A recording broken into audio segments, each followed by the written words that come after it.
Use your classroom voice. Let's start now.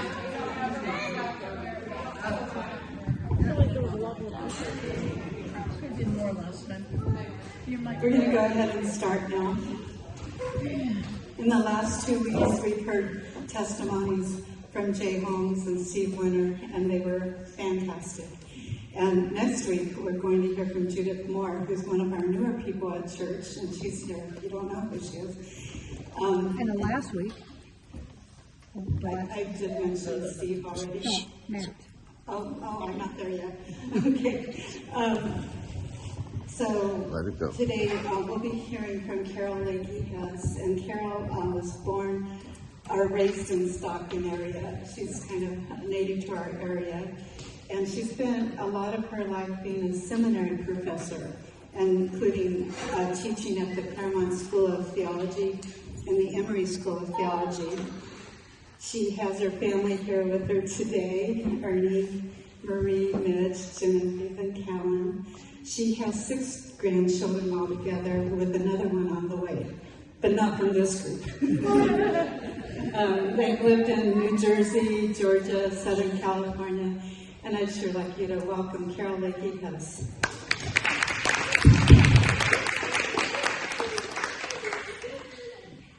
Good morning. Me again. Can you hear me? Okay.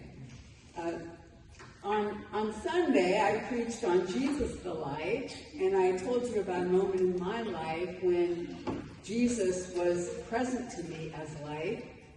Today, I'm going to go on my dark side. That got your attention, I think.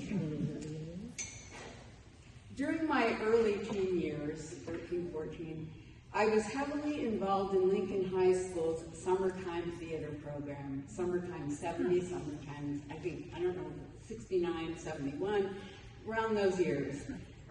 The program performed a number of musicals, and I absolutely loved it. I ushered, I did props, costumes, lights. I remember that fading, learning how to fade the camera. I was in choruses and did a number of minor acting parts. One summer I had a part in the musical No No Nanette. I was a member of the dancing chorus. I tapped, I flapped, I Charleston, and I think I even had a line or two. Now, as I was coming in this morning, Al said to me, "I understand you're the entertainment for today. So, if you know No No Nanette, dun dun dun dun dun dun dun dun dun dun." Okay.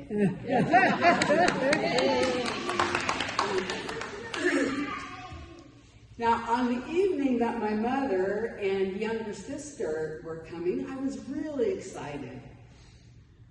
I wasn't sure if my mother would like the musical, and in fact, I learned later that it was quite scandalous in its time, and my mother could be quite picky about these things, but I thought she'd notice that I made a pretty decent flapper. I worked hard on the Charleston, I'll tell you that. I spotted Mom and Amy right away. They were in the middle of this modest-sized theater. All right, I thought, they have good seats. They will see me well. I pulled off what I thought was my best dancing performance that night. Now, it was the custom after the musicals, after the plays, for the cast to mingle with the audience in full costume. So I immediately went looking for my family. I noticed that my mom stood to the side with a confused look on her face. So I walked up to her, and with a big smile, I said, "How did you like it?" She smiled the kind of standard, polite smile you give to a stranger. "Very nice, dear." Then she stared at me, narrowed her eyes, and finally a look of recognition crossed her face. "Oh," she uttered and threw her hands up. "Carol, I never did spot you during the play. Why didn't you tell me you were wearing a blonde wig? Now, I was at first hurt and disappointed. I had performed before the woman who had raised me for 14 years, and she didn't recognize me because I had blonde hair. She had ample opportunity to recognize some mannerism, some turn of mouth, something that was familiarly Carol Lackey. But of course, the very nature of acting is to portray someone else, so I guess I did that well. But later it dawned on me, and I thought about this as I was thinking about my spiritual journey. Rather than that being the moment that my mother didn't know me, this was the moment that she recognized most deeply who I was. My darkness, my dark hair, was an essential part of me. And I thought about this story in terms of my spiritual journey. What is essential to me? What is essential to who I am and who I have become and who I'm becoming? Now, one of the most essential aspects of who I am, I actually didn't learn about until I was 13. When I was 13, my mother revealed two things to me that she had never told me before, and that stunned me. She was Jewish, and she was a survivor of the Holocaust. I mentioned this in my first sermon here, and I don't want to go into detail today, but I bring it up because it shaped my spiritual journey indelibly. The story unfolded over a long time. She's the sole survivor of her family. She left her homeland in England.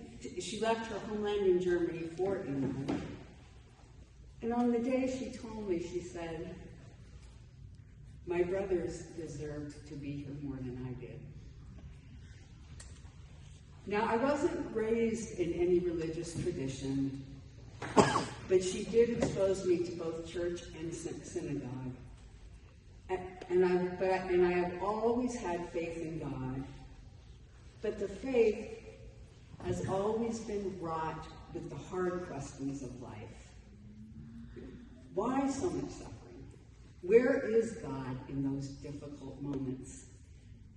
And I've learned that it actually is a very Jewish thing. Jewish theologians say it's okay to argue with God and question with God in defense of God's creation. So I have followed that tradition quite well.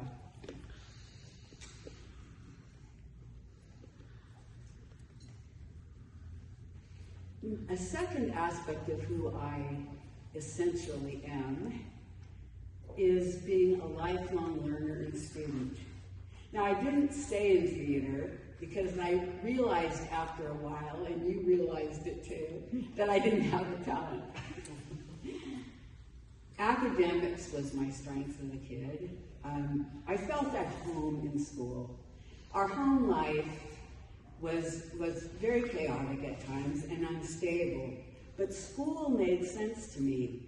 And I'm one of the few students that I've known who really, well, that's probably not true, especially with this crowd over here. But I loved math because I knew that if you found the right formula and you solved the problem, there actually was an answer. And life just didn't seem that way to me. But I developed a lifelong love of learning. And of Ernie. But Ernie is also a central part of my lifelong learning. We met at Stanford. We were in the same freshman dorm. And a couple of things. One of my very first images of him is I came to his room. I think I came to ask his roommate something. He was sitting in a chair reading a book. And I thought, what a wonderful image. And I still remember the image that day. He had on this sweater that his father gave him. And I begged him not to throw it away when it was in tatters, but he threw it away anyway. But he also introduced me to a love of literature. I grew up in a household, we didn't have many books. I've told Genevieve many times, but my mother would always find money for the school book sales. You remember, many of you know, the scholastic thing, you would order them, and it would take like years, it seemed to me, for the books to come, and then you got them, and they smelled so fresh. So my mother did everything she could to give us books, but we didn't really have many. And there was a bookmobile that met at the corner, at the end of our street, and I went to that every week.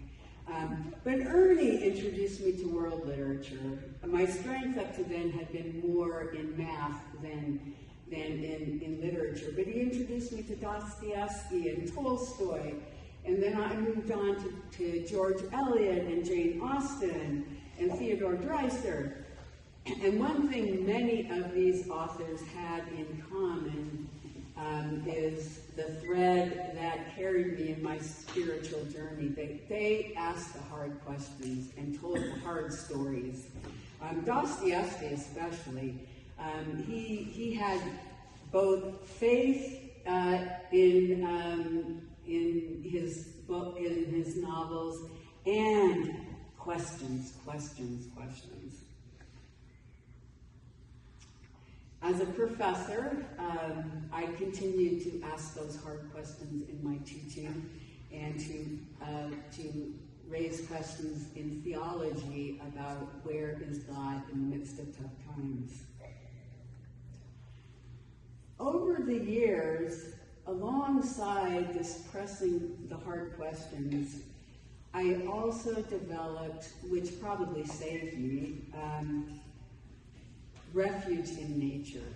I started as a child when things were tough. I would go climb a tree. I would go walk over to the local elementary school and play on the swings. But as time has grown, nature and beauty has had to accompany me along this pressing the hard questions and asking the hard questions. And so I have gone back and forth between those two sides. Now, and that leads me to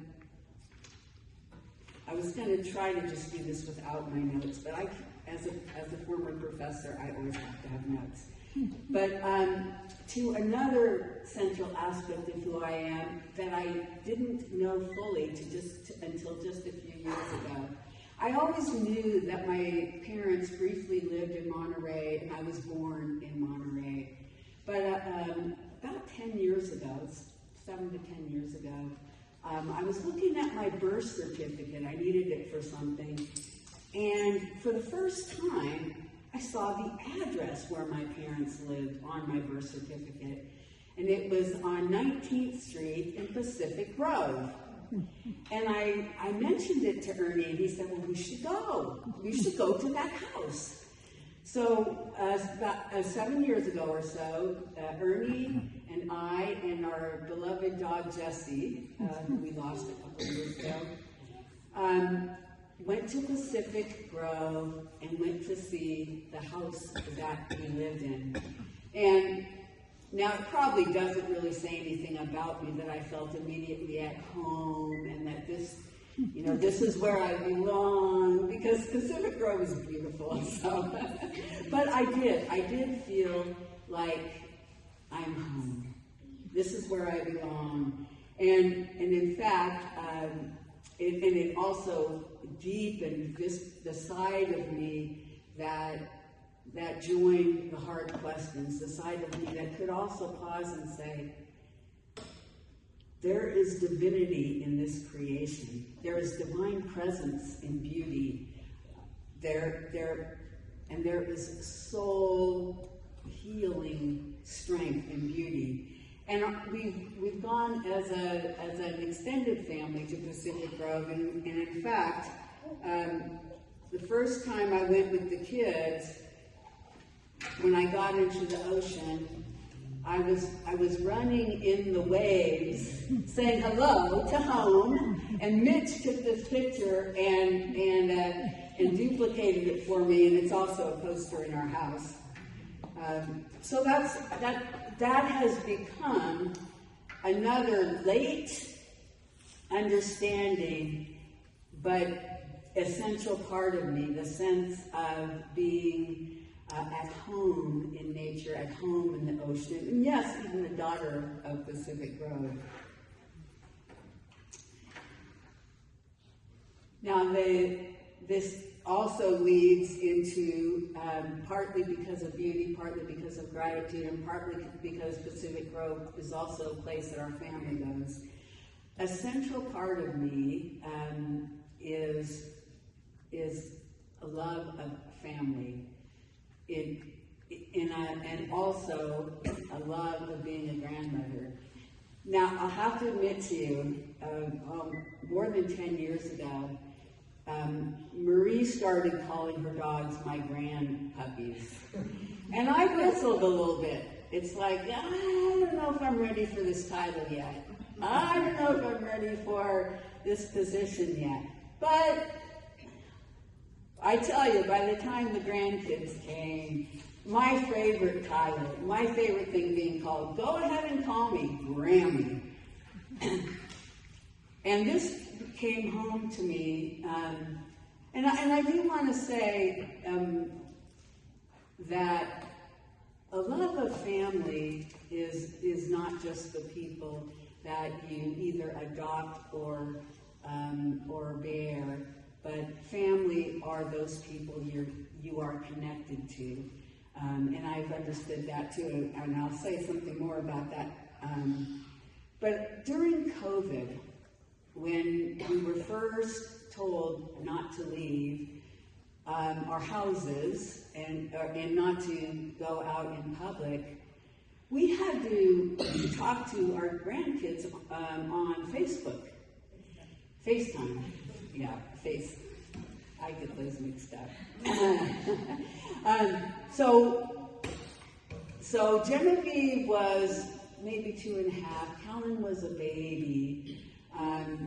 And we were FaceTiming them frequently, and I'm so grateful that we had that.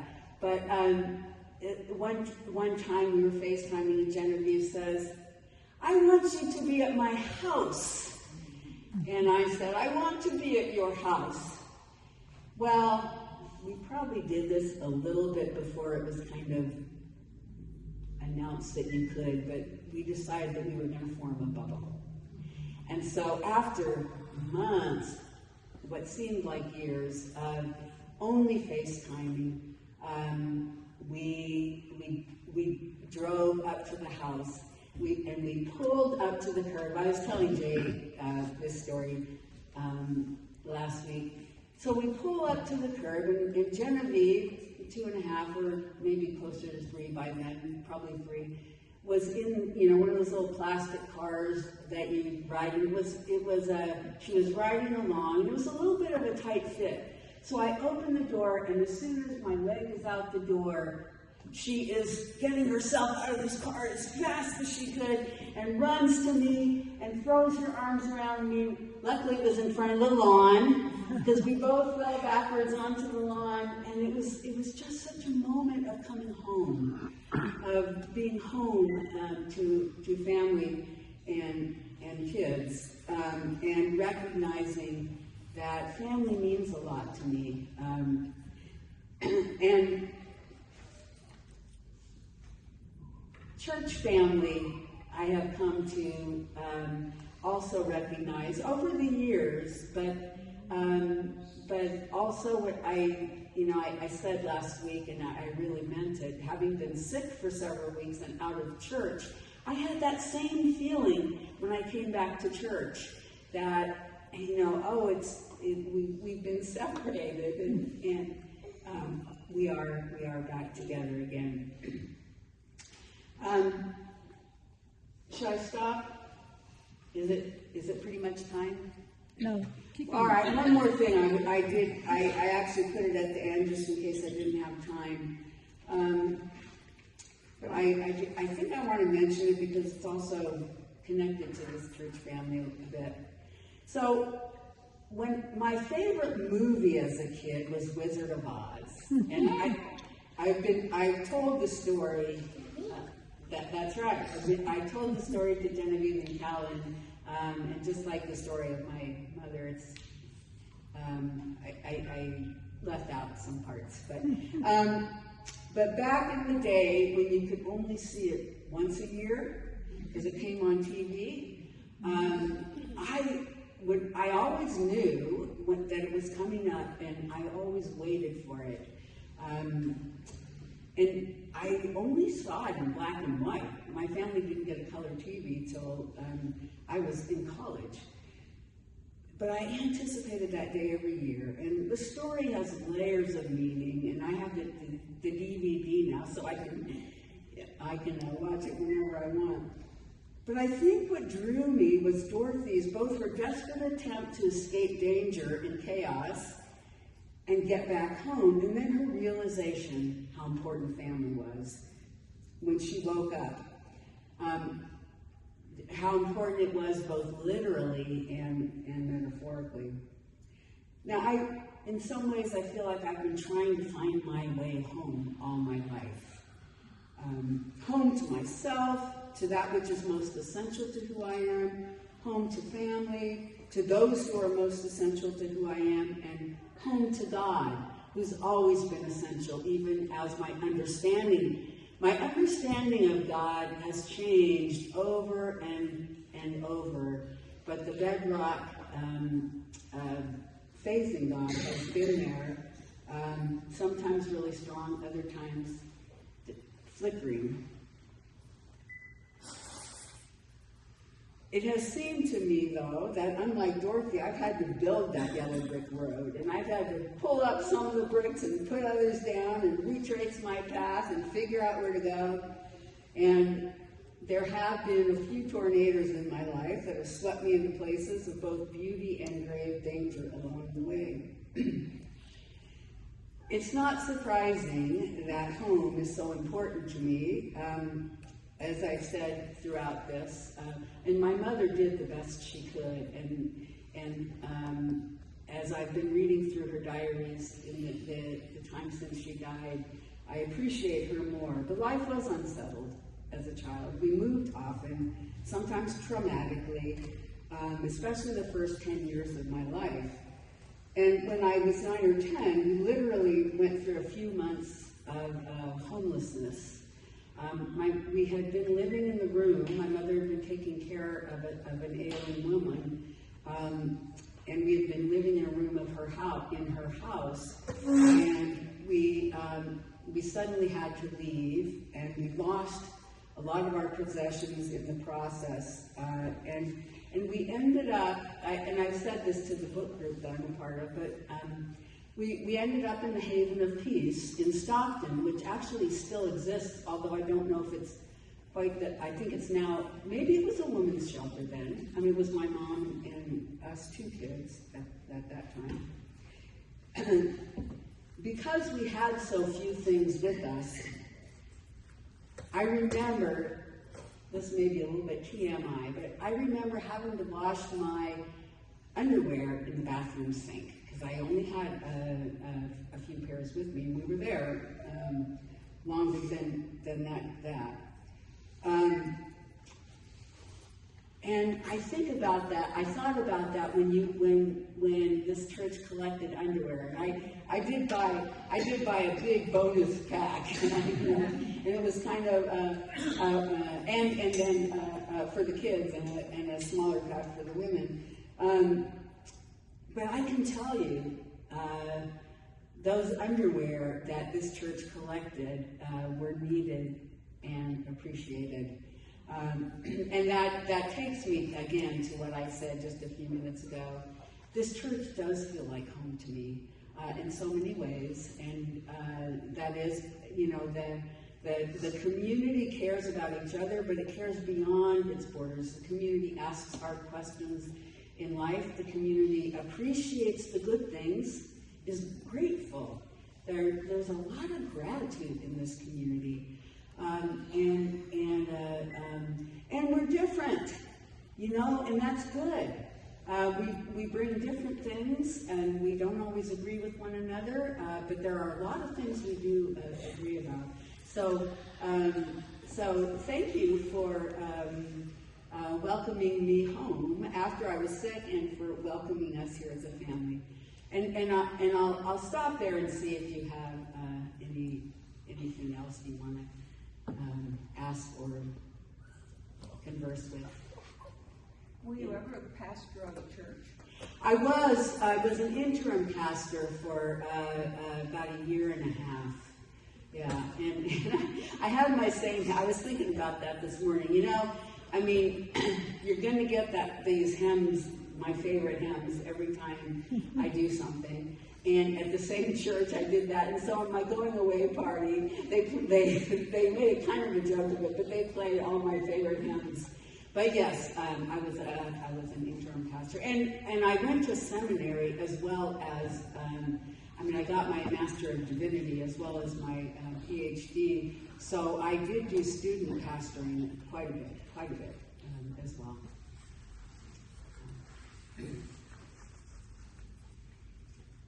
Yeah. So when did you and Ernie move to Ripon? During COVID. That was the other part of that.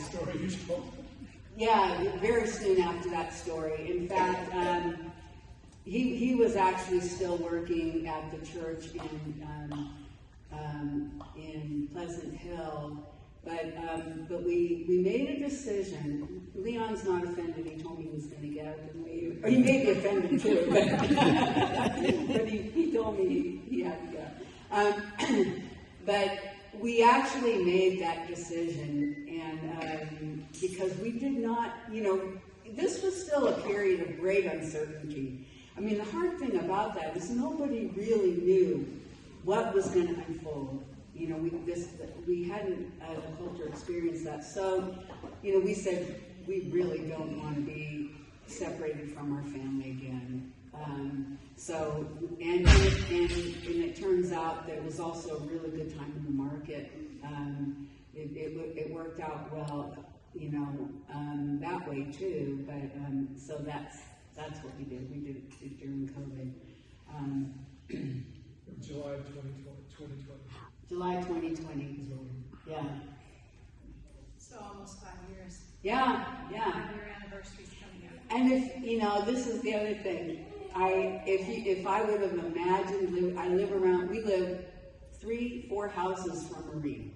You just go a little bit around the corner, and there we are. And we looked in Ripon, and a number of houses that didn't work out. The one that, thank goodness, that we first bid on, we didn't get accepted, and this one just came up after a few disappointments, and the location is ideal.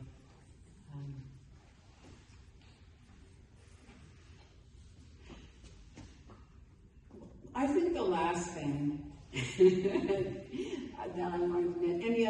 Any other questions? I thought about, so I've traced my spiritual and psychological journey from those things that are essential and kind of foundational to who I am. But I also thought a little bit about, where have I changed? And there are a lot of places, like, my theology, my understanding of God, my spirituality has changed quite a bit over the years. But there are a couple of other things that I wanted to mention. When I was a professor, I always thought I needed to do the big cultural changes. I needed to teach for big cultural change, and supporting the ministry of women was really important to me. And those are important things, and I appreciate people who are doing them. But I now also realize how important the things right near us are. How important, small gestures of kindness and love. Like when you have the flu and your granddaughter and grandson bring you fresh muffins and chocolate and a card that says, I love you. That, you know what? That was huge. That was absolutely huge. Or when somebody gives you a hug in church. It's those kinds of things that are also central to the knitting together of goodness in the universe. It's something that I think actually God calls us toward. Gives us those little nudgings to do things. And I guess I just want to raise that because I think both kind of gestures of kindness are important, but at the end of the day, I think the near ones are perhaps the most important because they really do knit together community. And I have grown. I'm not the most grateful person in the world, or I haven't been. Because I've always been asking the hard questions, it's almost like I feel guilty pausing to say, but this is good, and I'm grateful for it. And I've learned you can do both. You can ache, and the world situation, it makes me ache often. You can ache, and you can be grateful. And in fact, I don't think you can really ask the hard questions if you don't also take the time to fill yourself with the gratitude. And there I will stop.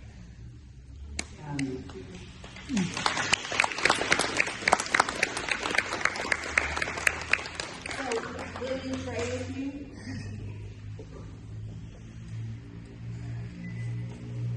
Gracious God, we come before you aware of so much pain in the world, aware of the complexity of conflict in our world. And we come before you with gratitude. Gratitude for one another, gratitude for faithful communities of faith, gratitude for the beautiful creation that we can enjoy. We come to you asking why, but we also come to you saying thank you. In Jesus' name, amen. Amen.